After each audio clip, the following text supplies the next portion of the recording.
So TRAC stands for the Transition Resource Action Center, and we are a one-stop shop for young adults aging out of substitute care, which means people exiting the foster care and juvenile justice systems. People talk a lot about what's happening to youth in foster care, and there's such little discussion about, okay, but these youth eventually turn 18, and then what? And so we're kind of their safety net. We're the place where they come and learn how to live on their own and be an adult. So we work with 16 to 24-year-olds kind of in that process of figuring out how to be self-sufficient.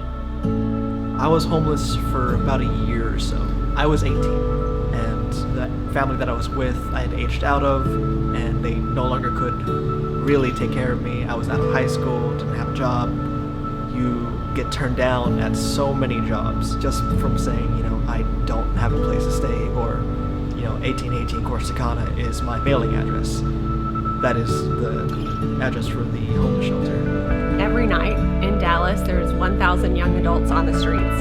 Every night. Many of my young adults choose the streets over a shelter because the streets feel safer. We know for our young ladies, if they show up at an adult shelter, a trafficker will pick them up within 24 hours. So it's not safe to send them there. Most of these shelters require IDs, and most of these youth, in the midst of being homeless, have lost their IDs. If we had a shelter for emerging adults, so like that 18 to 24 age group, they'd have a place to go to. I think they'll be more likely to access services. It's just very hard to get by and even get ahead when you have so little resources available to you. My youth aren't graduating because they've changed schools 7 times in the past 5 years. My youth aren't staying in college because they can barely afford their dorm. They can't afford to put food in their dorm rooms. This isn't happening just in South Dallas. This isn't happening just, in that neighborhood, in that neighborhood. It's all around us. They're everywhere. They're part of this city, and they're just as engaged as you are, and they need us. If someone wanted to donate lunch to our youth housing programs to let them know, hey, someone in the community cares about you enough to bring over cookies. Someone in the community cares about you enough to bring a hot breakfast.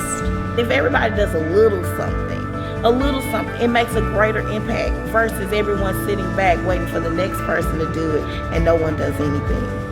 To go from homeless with no family, no friends, no resources, to having my own place, having my own job, I would not be where I am right now without TRAC.